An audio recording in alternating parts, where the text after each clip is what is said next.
Hi, I'm Dan Danford. We're doing a series of podcasts called Money Made Easy for DadsDivorce.com. We take a question, and this one's one we get with some frequency, pretty timely today. Does it make sense to pay down my mortgage by making extra payments if I plan to sell the house in just a couple of years with no intention of paying off a 30-year mortgage? I love this subject. In business school, they teach whole sections on a subject called leverage. And basically what that means is that a business is able to go to the bank or issue bonds or whatever, but they're able to borrow money at one rate and then invest it to make money at a higher rate. Okay, so over time, that leverage allows them to accomplish, some financial success.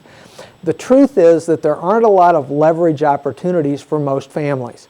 Most families, you just don't have an opportunity to do that very much.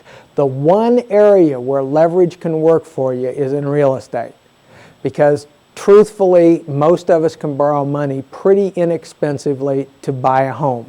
So I'm really kind of an advocate of using that leverage to your advantage.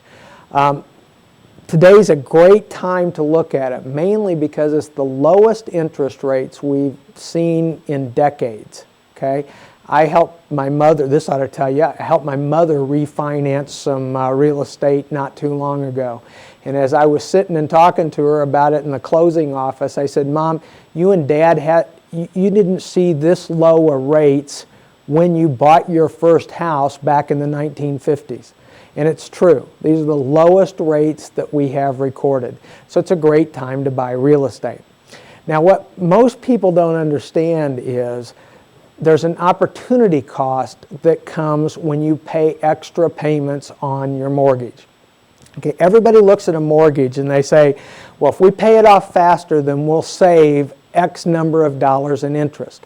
And when you look at it that way, it always makes sense because I'm saving money on interest. But what we don't look at is if I took that extra $200 and invested it someplace else, what might it grow to? What else could I do with the money? Okay, so the way leverage works in real estate is as you pay down the mortgage, the value of the house goes up. That's especially true over longer periods of time. All you have to do to see this at work is, take the value of your house today, project what you think it might be 5 years from now, and look where the mortgage will be 5 years from now, and you can see the value of that leverage over 5 years, 10 years, or 20 years. And like we said, if you pay down the mortgage faster, then you save that interest money.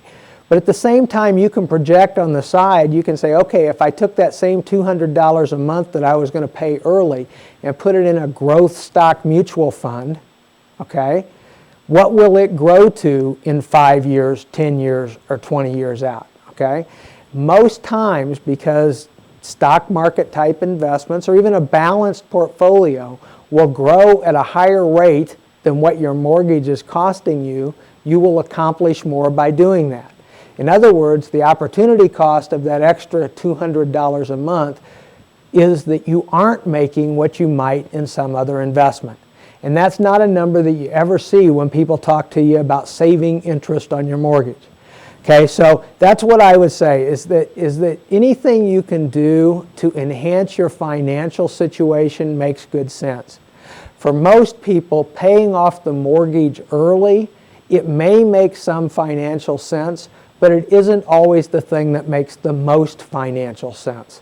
And I think what you said early in your question that makes a lot of sense is you said you had no intention of paying off the 30-year mortgage.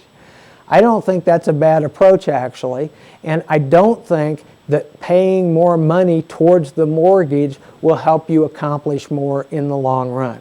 As a matter of fact, the longer the run, the more you look at your mortgage, the more sense it makes, especially with today's low rates, to keep that mortgage as you originally set it up and take any extra cash you've got and invest it in other ways. So I know it's a bit of a contrarian view, but I've looked at this for myself and my clients many times. I genuinely believe that it's true for most people over most time periods. Hope that answers your question. It's another episode of Money Made Easy. We'll see you again next week. Thanks so much.